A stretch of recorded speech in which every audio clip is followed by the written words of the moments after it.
Mister Ravi. जी बोलिए।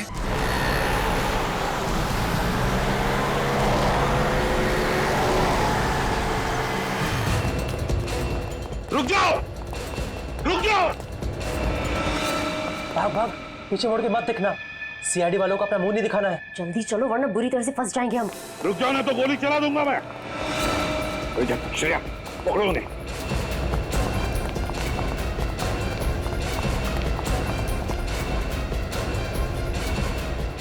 यहाँ क्या है?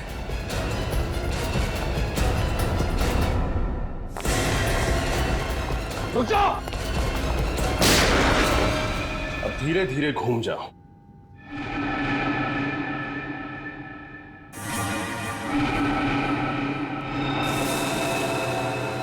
अरे ये तीनों टेबल पर ऐसे क्यों पड़े हैं?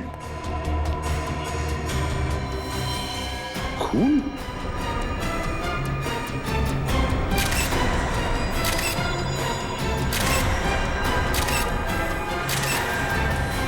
सिर के बीचों बीच गोली लगी है तीनों के। हाँ सर। हेलो रजत सर। ये इन तीनों के सिर में गोली मारी गई है। What? लगता है उन तीनों ने ही खून किया इनका। छोड़ो मत उन्हें, पकड़ो उन्हें। 3-3 खून कर दिए तुम लोग। क्या सोचा था हमसे बच के निकल जाओगे? खून? लेकिन हमने किसी का खून नहीं किया है। झूठ मत बोलो। कॉन्फ्रेंस रूम में पड़ी 3 लाशें गवाह हैं तुम्हारे जुर्म की। हम सच कह रहे हैं सर, हम यहाँ उनसे मिलने आए थे, उन्हें मारने नहीं। अगर आप लोगों ने किसी को मारा नहीं तो फिर भाग क्यों रहे थे? क्योंकि जिस मकसद से हम यहाँ आए थे वो तभी पूरा होगा अगर आप हमें पकड़े नहीं, जाने दें। कैसा मकसद? ये देखिए सर। हाँ। ये रहा चेक और इसके ऊपर खून लगा हुआ है। सर वो तीनों तो चेक लेने के लिए आए थे, तो फिर चेक लिए बिना कैसे चले गए? वही तो, आए थे चेक लेने के लिए लेकिन चेक लेकर ही नहीं गए, और तो और साथ साथ इन तीनों का खून करके चले गए। ये कैसे हो सकता है? पंकज, मिताली को लेकर आओ जल्दी। सर उन तीनों को पकड़ के रखा है। उन तीनों के नाम है मिंटू हसन, सुखी और मनप्रीत। श्रेया उन्हीं के पास है, लेकिन सर वो बार बार एक ही बात कह रहे हैं कि उन्होंने ये खून नहीं किए। मिंटू हसन, सुखी और मनप्रीत कह रहे खून नहीं किया। रजत, डॉक्टर तारिका को बुलवा लेते हैं और उससे इन तीनों की गन पाउडर टेस्ट करवाते हैं। पता चल जाएगा कितना सच बोल रहे कितना झूठ। सारे कमरे की अच्छी तरह से तलाशी लेते हैं, कुछ ना कुछ तो जरूर मिलेगा। चेक करो।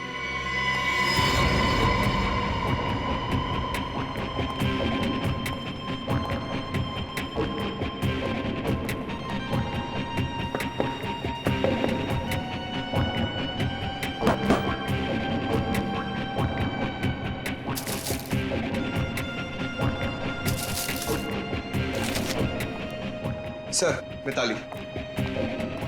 ये सब कैसे हो गया? किसने किया ये सब?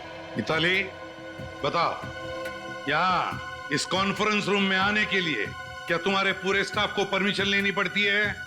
हाँ सर, जब भी कॉन्फ्रेंस रूम में मीटिंग होती है कोई भी बिना इजाजत के इस कमरे में तो क्या इस फ्लोर पर भी नहीं आ सकता। और आज तो यहाँ बहुत जरूरी मीटिंग थी, इसीलिए कृतिका मैडम, रणबीर सर और ईशान सर ने कहा था कि किसी को भी यहाँ आने की अनुमति न दी जाए जब तक मीटिंग खत्म ना हो जाए। तो फिर वो तीनों कैसे घुसे इस कॉन्फ्रेंस रूम में?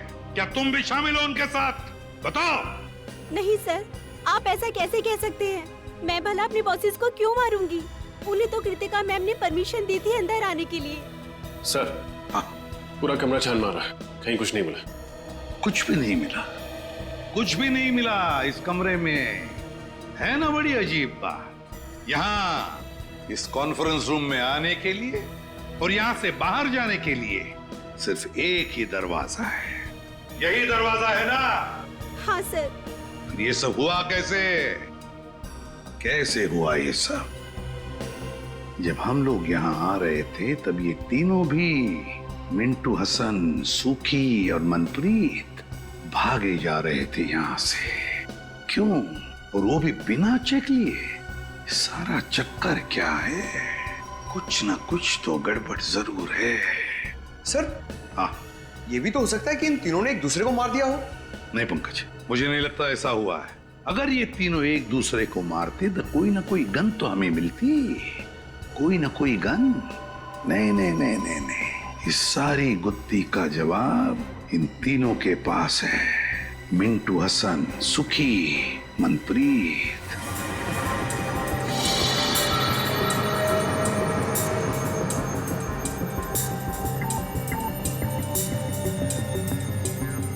ये लोग सच कह रहे हैं सर, इनमें से किसी ने भी गोली नहीं चलाई। किसी के हाथ पर गन पाउडर का निशान नहीं। नहीं सर। अब तो यकीन हो गया ना आप लोगों को कि हम शरीफ लोग हैं, क्रिमिनल नहीं। शरीफ लोग, मिंटू हसन, सुखी, मनप्रीत, शरीफ लोग इसलिए भाग रहे थे हमसे।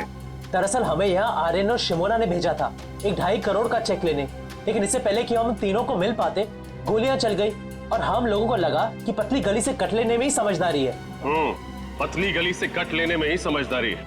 अगर तुम लोग शरीफ होते तो या तो खूनी को पकड़ने की कोशिश करते या फिर सीआईडी को बुलाते। नहीं कर सकते थे मैं साहब, क्योंकि हमारी शराफत हमें हमारी मंजिल से भटका देती। मंजिल? जरा हमें भी तो बताओ, क्या मंजिल है तुम्हारी? है? एक मुजरिम। मुजरिम? कौन मुजरिम? मुजरिम नहीं, कैंसर है वो, कैंसर। एक ऐसा कैंसर जो समाज के जड़ों को खोखला कर देना चाहता है, और उस कैंसर से देश को बचाने के लिए हमें भी मुजरिम बनना पड़ा। पर हम सिर्फ छोटे मोटे जुर्म करते हैं, शरीफों को नुकसान नहीं पहुंचाते। हम तो बस इतना चाहते हैं कि हमारे गुनाहों से प्रभावित होके वो हमें अपनी दुनिया में एंट्री दे दे। इसीलिए भाग रहे थे तुम हमसे? पकड़े नहीं जाना चाहते थे, क्योंकि अगर पकड़े जाते तो उनके गैंग में घुस नहीं पाते, है ना? जी हाँ, क्योंकि अपने सारे काले धंधे सफेद चादर की आड़ में करता है, और जुर्म के दुनिया की कीचड़ की एक बूंद भी उसके पाप के महल को धाराशाही कर सकती है। इसीलिए हम नहीं चाहते थे कि हम आपके साथ पकड़े जाएं। लेकिन आप लोगों ने पकड़ ही लिया। ये शिमोना और आर्यन, इनका क्या संबंध है इस बात से? वो दोनों उसी के लिए तो काम करते हैं, और हम तो उन्हें बस सीढ़ी की तरह इस्तेमाल कर रहे थे ताकि उन तक पहुंच सके। मतलब शिमोना और आर्यन ने मिलवाया तुम्हें इस रणवीर, ईशान और कृतिका? जी हाँ, कल दोपहर आर्यन और शिमोना की नकली आर्ट एग्जीबिशन में। आर्यन और शिमोना दिख रहे हैं कहीं? वो रहे, शिमोना लाल सलवार में और आर्यन ब्लैक कोट में। अपने हुनर का गलत फायदा कैसे उठाया जाता है, कोई इनसे सीखे। न जाने कितने लोगों को उल्लू बनाया इन दोनों ने अपने आर्ट और एंटीक के चक्कर में। गुड, काफी अच्छी जानकारी है आपको पेंटिंग्स की। मुझे लगता है ये वाली पेंटिंग हमारे कॉन्फ्रेंस रूम के लिए काफी अच्छी रहेगी। क्यों कृतिका? वाकई इस पेंटिंग में कुछ तो कशिश है। बिल्कुल ठीक है आपने कृतिका जी। एक नायाब हीरे की कीमत एक अच्छा जौहरी ही परख सकता है, और आपकी आंखों में परखने की नजर कूट कूट कर भरी है। पर 3 करोड़ तो ज्यादा ही है इस पेंटिंग के लिए। अरे कैसी बातें कर रहे हैं आप? इस पेंटिंग के लिए 30 करोड़ भी कम है। और वैसे भी जो चीजें अनमोल होती है ना, उनकी कीमत नहीं लगाई जाती। क्यों आर्यन?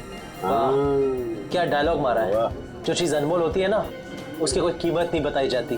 देखना, इस पे तीनों के तीनों क्लीन बोल्ड हो जाएंगे। पर कुछ तो कम कीजिए, बहुत ज्यादा है। भाई, हमें कृतिका जी की मुस्कान बहुत पसंद आई। जी शुक्रिया। आप एक काम कीजिए, 3 की जगह 2.5 करोड़ दे दीजिएगा। ठीक? ठीक है, डन करते हैं। तो फिर ठीक है, कल हम सारी पेंटिंग्स आपके ऑफिस में भिजवा देते हैं और आपसे चेक भी ले लेंगे। ठीक है। तो फिर बोलिए, कल कितने बजे तक कॉन्फ्रेंस रूम में आएंगे आप पेंटिंग्स देखने के लिए? 11 बजे सही रहेगा। 11 बजे मिलते हैं। डन। डन। Thank you.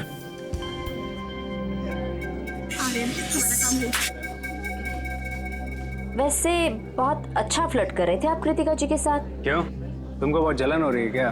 कहो तो थोड़ा सा फ्लर्ट तुम्हारे साथ भी कर लो। भाई थोड़ी फ्लर्टिंग मेरे साथ भी कर लो मिस्टर आर्यन। आर्यन? नहीं, आर्यन नहीं, मेरा नाम केतन है। और मेरा नाम नटवरलाल। और ये सिमोना नहीं, मोना डार्लिंग। हाँ? लेकिन आप लोगों को ये कैसे पता चला? और हमें ये भी पता है कि कैसे तुम 200-500 रुपए की घटिया पेंटिंग्स को लाखों करोड़ों में बेचकर मासूम लोगों को चूना लगाते हो। Good job. कृतिका जी का दिल टूट जाएगा जब उन्हें पता चलेगा कि ये पेंटिंग नकली है, और वो जो आप उनकी मुस्कान की तारीफ कर रहे थे वो भी नकली है। समझे? कितना पैसा चाहिए तुम लोगों को? बड़े समझदार हो, जल्दी मुद्दे पे आ गया। हाँ, एक ठग को दूसरे ठग को समझने में ज्यादा वक्त नहीं लगता। हमें तुम्हारा पैसा नहीं चाहिए, हमें उस आदमी का पता चाहिए जिसके लिए तुम काम कर रहे हो। लेकिन क्यों? आप लोग हमारे बॉस तक क्यों जाना चाहते हैं? ये सोचना तुम्हारा काम नहीं है। अगर तुम चाहते हो कि तुम्हारी 420 की गाड़ी सही सलामत चलती रहे, तो जैसे कह रहे हैं वैसा ही करो। ठीक है, लेकिन आप लोगों को हमें ये गारंटी देनी पड़ेगी कि हम दोनों का धंधा चौपट नहीं होगा। दे सकते हैं? नहीं होगा। बस अब बताओ कैसे पहुंचेंगे उस तक? बहुत सरल है, बस आप लोगों को उन्हें यकीन दिलाना पड़ेगा कि आप लोग हमारे लिए काम करते हैं। पर वो कैसे होगा? सिंपल है, कल इस पेंटिंग के 2.5 करोड़ का चेक हम लोग नहीं, आप लोग लेने जाएंगे। शिमोना का इन तीनों से पूछना कि तुम लोग कॉन्फ्रेंस रूम में कितने बजे तक रहने वाले हो, ये बात कुछ हजम नहीं हो रही है। सर हो सकता है इन तीनों का खून आर्यन और शिमोना ने किया हो। उन्हें ऐसा लगा हो कि हमारा भी काम हो गया और ये तीनों भी फंस गए। पंकज, जो तीनों भी आर्यन और शिमोना के कस्टमर्स थे तो वो उन्हें क्यों मारेंगे? नहीं नहीं नहीं, कुछ और ही चक्कर है। अच्छा एक बात बताओ, तुम लोगों को कुछ याद आता है? कोई ऐसी खास बात जो हमें बताना भूल गए हो तुम? एसीपी सर, एक फोन तो आया था आर्यन को? नहीं, रणवीर को। और वो बहुत गुस्से में बात कर रहा था फोन पे। नहीं, क्या बात कर रहा था वो? Excuse me. हेलो, क्या ऐसे कैसे खराब हो गया? उसे जल्दी से ठीक करवाओ। कल सुबह 11 बजे मेरी एक बहुत जरूरी मीटिंग है, उसे पहले ये काम हो जाना चाहिए, समझे?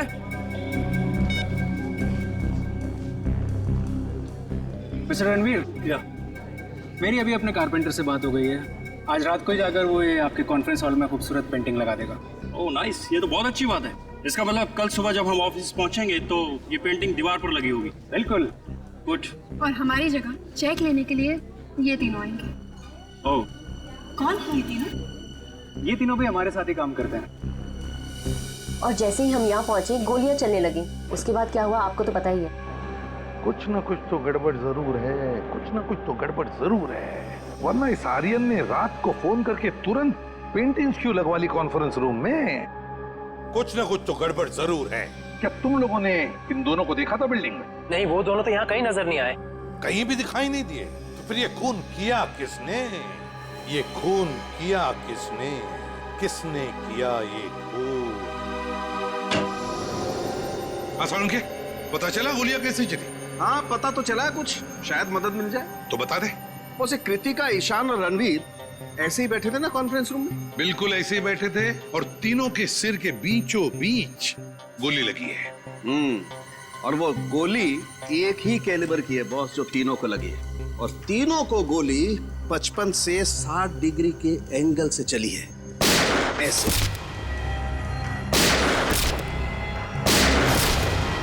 यो मतलब गोलियां ऊपर से नीचे चली है। सर फिर तो खूनी को भी ऐसे ही किसी ऊंची चीज पर चढ़ना पड़ा होगा। तो क्या सर खूनी ने इन सब पर कॉन्फ्रेंस रूम की टेबल पे चढ़ के गोलियां चलाई होंगी? नहीं निखिल, कॉन्फ्रेंस रूम की टेबल पर चढ़कर कैसे गोलियां चलाएगा? क्योंकि अगर खूनी या जो भी जिसने भी टेबल पर चढ़कर गोलियां चलाई तो फिर उसके जूतों के निशान मिलते हैं हमें। चलो उसने जूते के निशान अगर साफ भी किए होते तो भी उसके जूते के नीचे जो धूल लगी रहती है वो तो मिल जाती, उसके ट्रेसेस तो मिल जाते हमें। वैसा तो कुछ भी नहीं मिला हमें। और एक बात सर, इन तीनों के शरीर पर कोई भी हाथापाई के निशान नहीं मिले। ओह, कोई भी हाथापाई के निशान नहीं? तो हो सकता है खूनी इन तीनों को जानता हो और शायद इसी बात का फायदा उठाया उसने और चला दी गोली। सड़के उस चेक के ऊपर जो खून मिला था वो किसका था? बस वो खून रणवीर का है। रणवीर का है? लेकिन सर इन तीनों को मारकर किसी को क्या फायदा हो सकता है?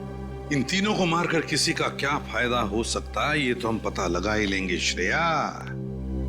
लेकिन पहले उस कॉन्फ्रेंस रूम में फिर से जाना होगा, फिर से देखना होगा कि गोली चली कैसे। ऊपर से कुछ ना कुछ तो है उस कॉन्फ्रेंस रूम में जो हमारी नजरों से छूटा है। इस कॉन्फ्रेंस रूम में जाकर फिर से अच्छी तरह से देखते हैं, अच्छी तरह से। तो तुम हो विशाल, इस कंपनी के चौथे और सबसे बड़े हिस्सेदार। जी सर। इन तीनों की मौत के बाद तो तुम कंपनी के मालिक बन गए हैं? जी सही कहा आपने। मुबारक। मिठाइयाँ लाए हो ना? मिठाई? सर मेरे पार्टनरों के साथ इतना बड़ा दुखद हादसा हुआ है और आप मिठाई खाना चाहते हैं? अब करोड़ों रुपए जो मिल गए तुम्हें और फिर कंपनी पूरी की पूरी तुम्हारी हो गई? नहीं सर ये क्या कह रहे हैं आप? सर पैसा तो हाथ का मैल है पर इंसान की जिंदगी पैसे से कहीं ज्यादा अनमोल है। इसी हाथ के मैल ने अच्छे अच्छे लोगों की नीयत को गंदा किया है मिस्टर विशाल। आज सुबह 11 बजे जब इन तीनों को गोली लगी आप कहाँ थे? जी मेरे दांत में बहुत दर्द हो रहा था तो मैं डेंटिस्ट के पास गया। आप चाहें तो डेंटिस्ट से कंफर्म कर सकते हैं। नहीं नहीं उसकी कोई जरूरत नहीं है। वैसे ये आपके दांत का दर्द ठीक है? अभी ठीक है। दांत का दर्द बहुत खराब होता है सर। मेरा डॉक्टर कहता है कि दिन में 2 बार ब्रश करना चाहिए, एक बार सोने के बाद और एक बार उठने से पहले। मेरे दांत देखो। डॉक्टर पंकज, आपका लेक्चर खत्म हुआ? और आप वैसे आप? सर मैं अभय, कृतिका के हस्बैंड। ओ, क्या लगता है आपको? आपको किसी पर शक है? कौन कर सकता है ये? नहीं सर, मुझे किसी पे शक नहीं है, पर सर जिस किसी ने भी किया है ना, उसे आप छोड़िएगा मत प्लीज सर। पता नहीं हो कृतिका के बिना मेरी जिंदगी कैसे कटेगी। मिस्टर अभय, हौसला रखिए, वक्त के साथ सब कुछ ठीक हो जाएगा। मुझे तो लगता है कि रणबीर सर की जान पहले से ही खतरे में थी। अच्छा, आपको ऐसा क्यों लगता है? सर, रणबीर सर ने शशांक और केदार के खिलाफ पुलिस में कंप्लेन की थी। वो दोनों कंपनी हथियाना चाहते थे और रणबीर सर कुछ दिनों से काफी अजीब सा बिहेव करते थे। ना हंसते थे, ना बोलते थे, हमेशा अकेले रहते थे। जहाँ भी जाते थे ड्राइवर को भी साथ लेकर नहीं जाते थे। जहाँ भी जाते थे अकेले जाते थे, अपने ड्राइवर को भी साथ में नहीं लेके जाता था। सर, सालुंके सर कह रहे थे ना कि गोली 55 से 60 डिग्री के एंगल में चली। गोली कहीं ऊंचाई से चलाई गई।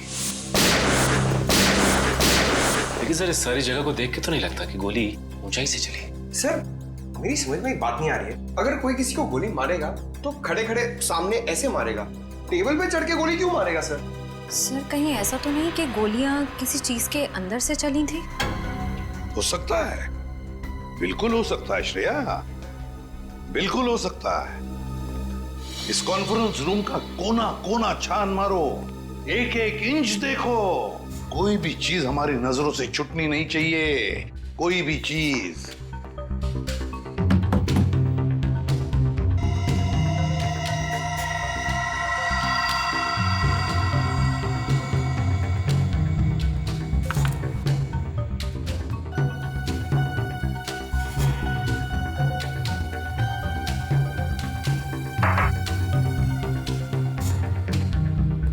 सर, फिर से कुछ नहीं मिला।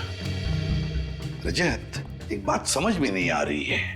इतना बड़ा प्रोजेक्टर का स्क्रीन है, प्रोजेक्टर का रिमोट है, मगर प्रोजेक्टर कहीं दिखाई नहीं दे रहा है। क्योंकि सर प्रोजेक्टर सीलिंग के अंदर लगा हुआ है। प्रोजेक्टर सीलिंग के अंदर लगा हुआ है? अच्छा, तो क्या हम उसे नीचे उतार सकते हैं? जी सर। कैसे? सर, वो जो रिमोट में ऊपर वाला बटन है, उसको दबाएंगे आप तो ये प्रोजेक्टर नीचे आ जाएगा।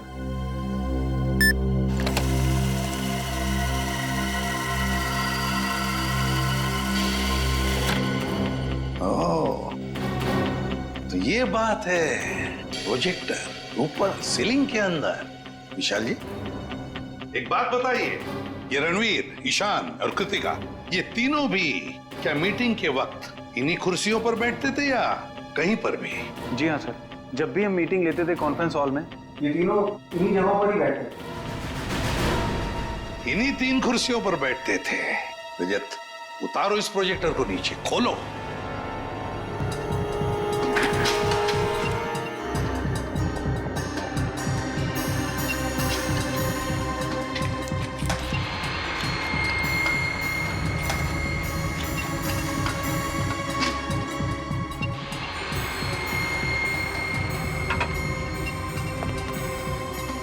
खोलो इसे पंकज।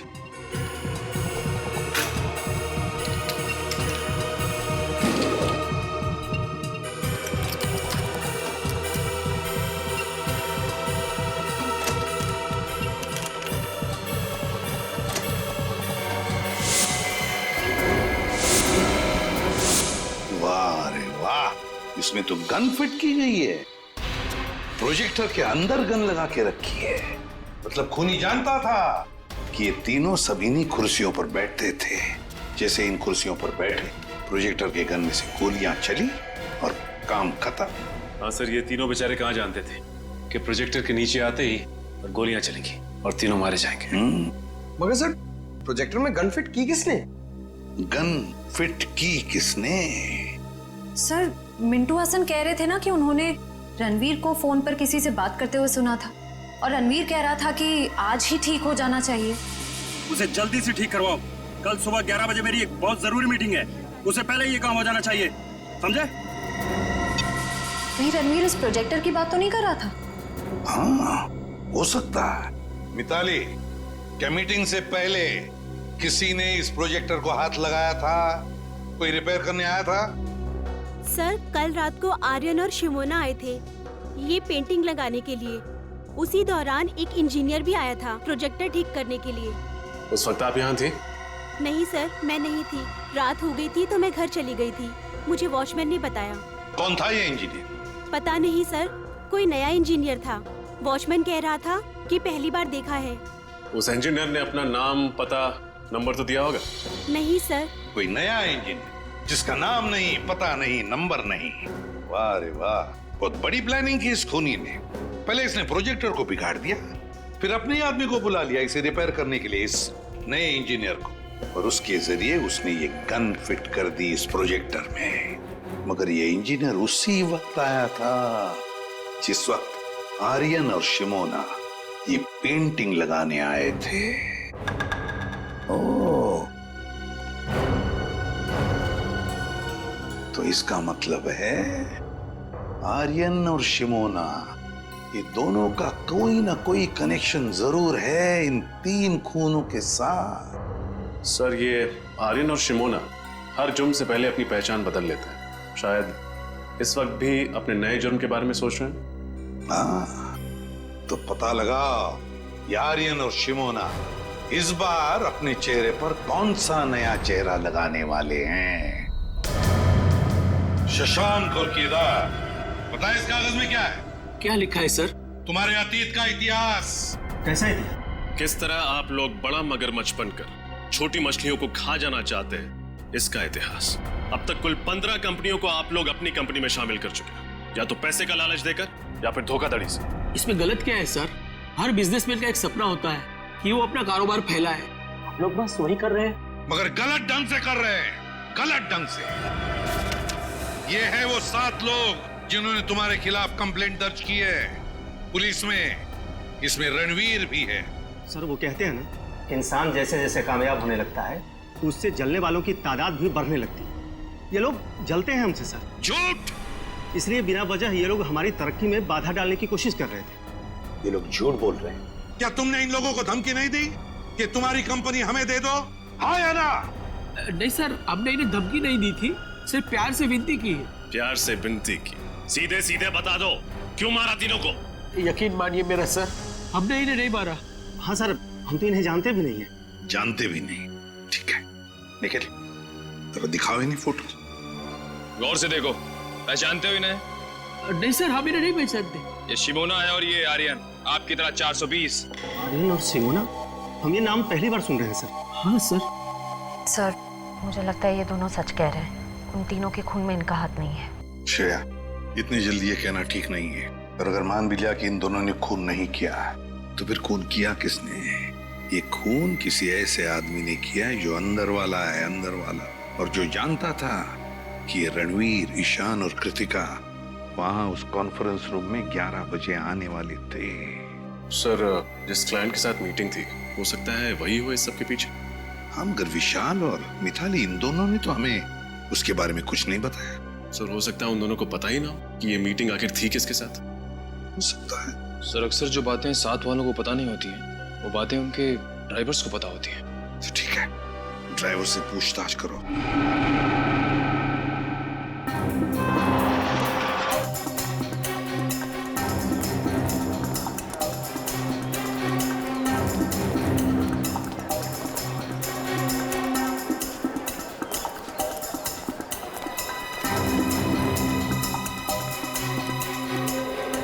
एक्सक्यूज मी, मैं सीआईडी से इंस्पेक्टर सचिन।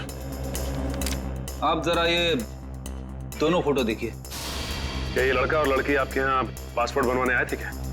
नहीं सर, ये दोनों तो कभी नहीं आए। पूरे यकीन से कह सकते हैं कि कभी नहीं आए? हाँ सर, मैं पूरे यकीन से कह सकता हूँ कि ये नहीं आए। Thank you. वेलकम। ये आर्यन और शिमोना है। क्या ये दोनों आपके बैंक में नया अकाउंट खुलवाने आए थे? आर्यन और शिमोना? एक मिनट सर।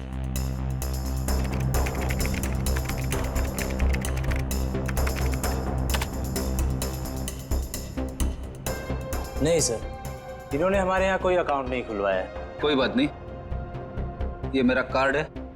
अगर ये दोनों आपके बैंक में आए तो मुझे फौरन इन्फॉर्म कर दीजिए। Okay sir. Okay, thanks.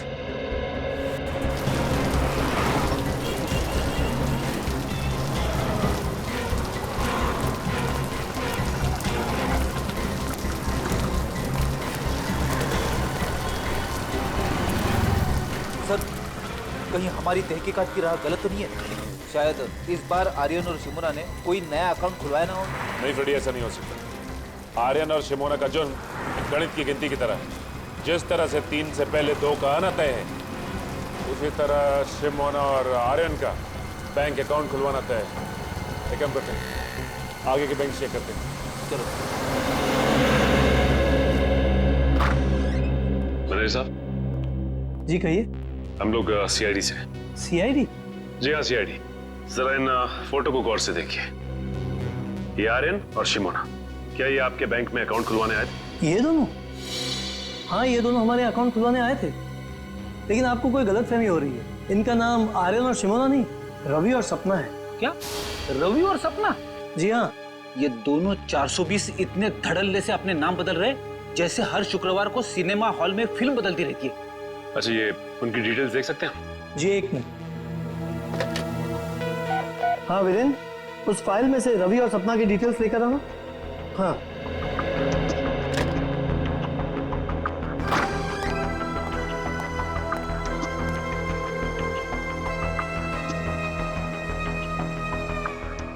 ये रहे इनकी डिटेल्स।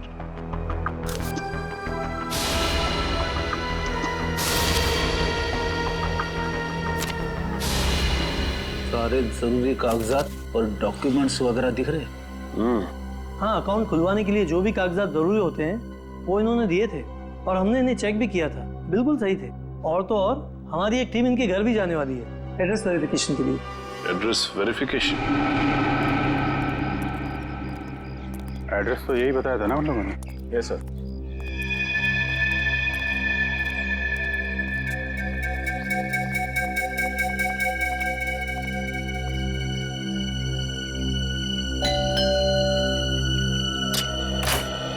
मिस्टर रवि। जी बोलिए। हम लोग एएसडीसी बैंक से आए हैं आपके घर का वेरिफिकेशन करने। आपने नया खाता खोलने के लिए एप्लीकेशन दिया है ना? हाँ, आइए आइए।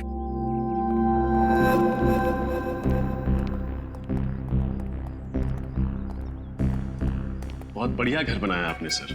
अच्छा, सपना मैम है ना, उनके भी सिग्नेचर्स लगेंगे। अच्छा हाँ, सपना सपना।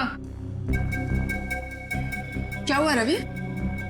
बड़े अच्छे कलाकार हैं आप लोग। आर्यन को रवि और शिमोना को सपना बुलाते हैं। मतलब? आप लोगों का खेल खत्म हो चुका है मिस्टर आर्यन और मिस शिमोना। कौन हो तुम लोग और हमारा असली नाम कैसे जानते हो? अरे भैया सुनो, जिस स्कूल में तुम पढ़ते हो ना, उसके हम लोग हेडमास्टर्स रह चुके हैं और तुम्हारे जैसे 420 हमारे जेब में लेके घूमते हैं हम लोग। देखो देखो, मुझसे पंगा मत लो, बहुत खतरनाक आदमी हूं मैं। सीआईडी से खतरनाक तो नहीं हो सकते ना? सीआईडी? अरे कहाँ जा रहे?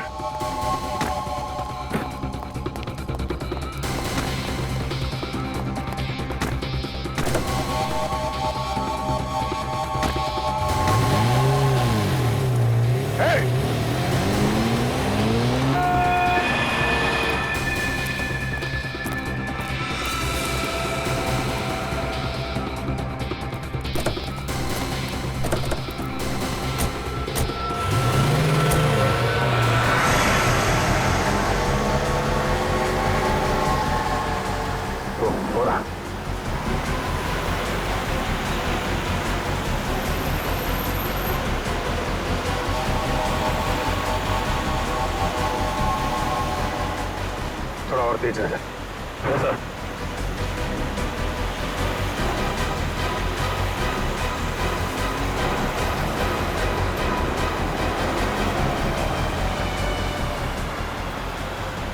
ओवरटेक कर।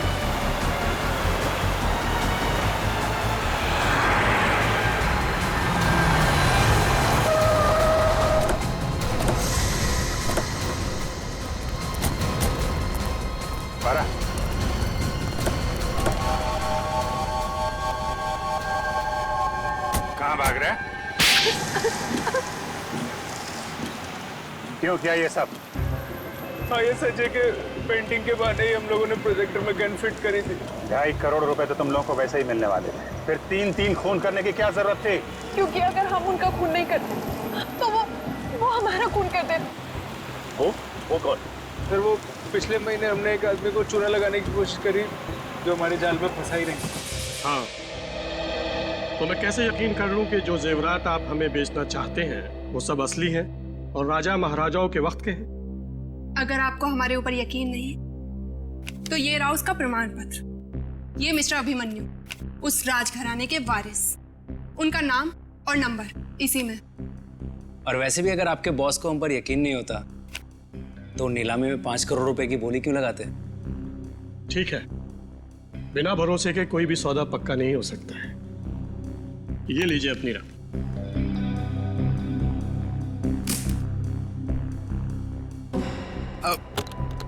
Thank you. शुक्रिया। Thank you. हेलो, क्या? अरे पकड़ो इन्हें! अरे सब नकली है! अरे जेवरात नकली है, पकड़ो!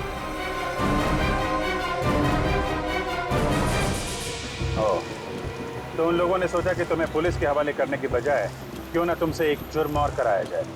सर, हम तो खून करने के बारे में सोच भी नहीं सकते। हम लोगों से पैसे ले, उनकी चाहने नहीं लेते। खून करने से इतना ही परहेज था तो क्यों साथ दिया उन लोगों का?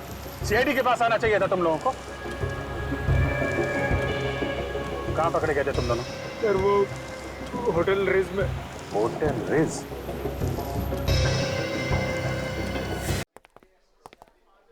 Excuse me. आइए सर, आप डिलक्स रूम एसी लेंगे या नॉन एसी सर? सीआईडी, क्या बात है सर? सब ठीक तो है ना? ठीक तो कुछ भी नहीं है। इन तीनों को जानते हो? नहीं तो सर। नहीं पहचानते? मैं नहीं पहचानता सर। बुला अपने मैनेजर को। अरे वो रहे। मैनेजर साहब जल्दी आइए, सीआईडी वाले आए हैं। क्या हुआ सर? इन फोटोज को जरा ध्यान से देखिए। ये रणवीर, ये आर्यन और ये शिमोन। जरा डिटेल चेक करके बताइए, क्या ये आपके होटल में आए थे? ठीक है सर।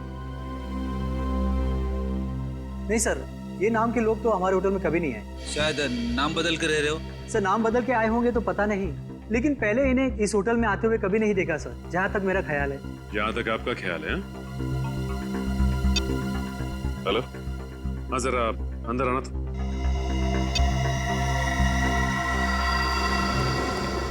हाँ सर। अच्छा ये बताओ कि रणवीर साहब यहाँ इस होटल में अक्सर आते थे?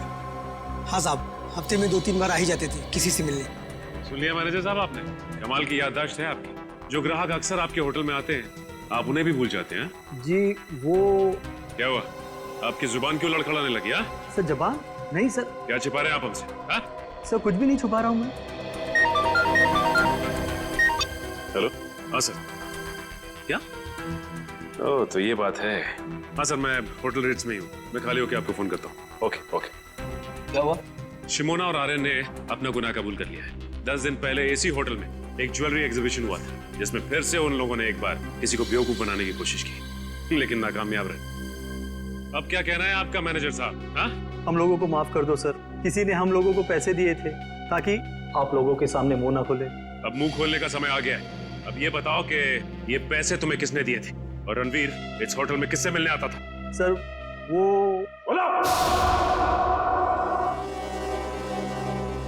निखिल, इस वॉचमैन को ठीक तरह से समझा दिया है ना? हाँ सर समझा दिया, लेकिन थोड़ा डरा हुआ है। सर ये जो कोई भी है जो आर्यन और शिमोना को फंसा रहा है बहुत चालाक है। वो खुद तो कभी सामने नहीं आया, उसने अपना सारा काम अपने स्टाफ के जरिए करवाया। आशय, पर अब इस चेहरे का मुखौटा ज्यादा देर तक नहीं रहेगा। बहुत जल्द हम इसके जुर्म के खेल का पर्दाफाश कर देंगे। सर नाम लिया और मुजरिम हाजिर।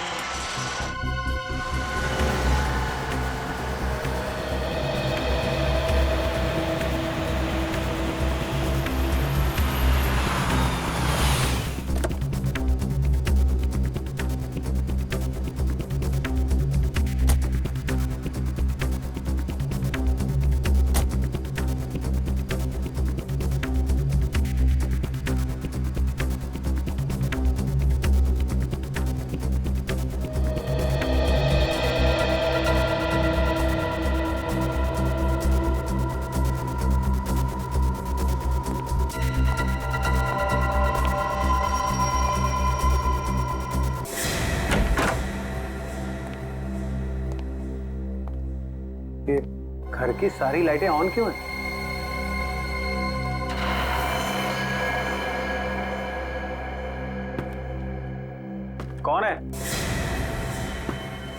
कौन है वहां पर? नीचे आओ। अरे क्या हाल है विशाल भाई, कैसे हो? दांत का दर्द कैसा है? मैंने कहा था ना आपको 2 बार ब्रश करना सोने के बाद उठने से पहले। तुम यहाँ क्या कर रहे हो? क्या आप मुझे यहाँ देख के खुश नहीं है? तो जरा पलट के इस तरफ देखो, शायद हमें देख के कुछ खुशी मिल जाए आपको।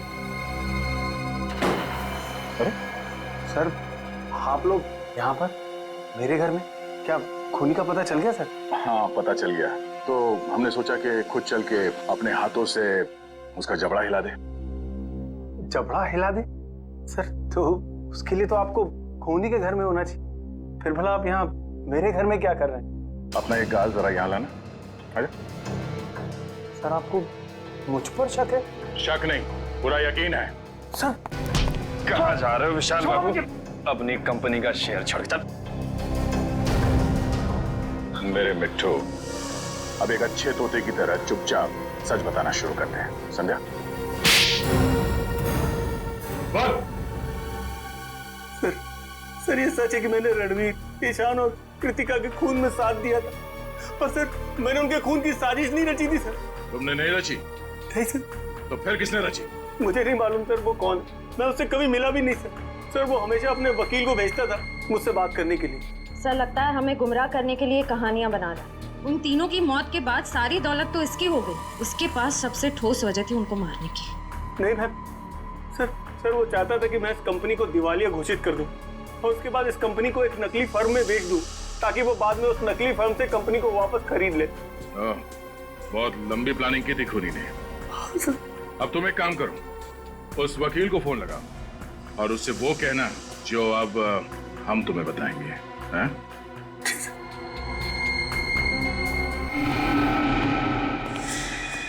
विशाल, आखिर कौन सी ऐसी जरूरी बात थी जो तुम इस अनजान जगह पे कर रहे हो? अगर तुम चाहते तो ये बात ऑफिस में भी हो सकती थी। सुरेश जी, बात बहुत जरूरी थी, इसलिए मुझे आपको यहाँ बुलाना पड़ा। कौन सी जरूरी बात थी? सुरेश जी, रणवीर ने ये कंपनी हमें बेचने से पहले किसी और को बेच दी है। अब इस कंपनी को बेचने का हक हमारे पास नहीं है। एक मिनट, क्या कहा आपने? इस कंपनी को बेचने का हक आपके पास नहीं? हाँ, मैं सच कह रहा हूँ। रणवीर ने बाकी सारे पार्टनरों के साथ गद्दारी की और इस बात की भनक तक नहीं लगने दी किसी को। अच्छा ये बताओ, इस कंपनी के नए मालिक का नाम क्या है? हम हैं। वकील साहब को हमारा प्यार भरा नमस्कार। अपना प्यार भरा नमस्कार रखो अपनी जेब में, और अगर अपनी भलाई चाहते हो तो चुपचाप ये कंपनी उसको दे दो जिसका इस कंपनी पे पूरा पूरा हक। सुखी जी, हम तो इतने प्यार से बात कर रहे हैं इनसे और ये हमें धमकी दे रहे हैं। वो क्या ना मनप्रीत, ये लातों के भूत है, बातों से नहीं मानेंगे। ठीक कहा, बिल्कुल ठीक। इसीलिए आज मैं तुम दोनों को ऊपर भेजने का इंतजाम करके रहा हूं। किसी को पता भी नहीं चलेगा कि ये कंपनी कभी किसी और के नाम पे हुई थी। सर मैं अब है कृतिका का हस्बैंड। ऐसे कैसे भूल दोगे? क्या समझ रखा है हमें? घर नीचे रखो, पहले सीआईडी को तो आने दो। सीआईडी आए? पहले मैं तुम्हें मार देता हूं। चुप! कहानी तो अब तुम्हारी खत्म होगी, फांसी के फंदे पर। कहाँ भाग रहे हो अभय बाबू? अभी तो तुम्हें अपने जुर्म कबूल करना बाकी है।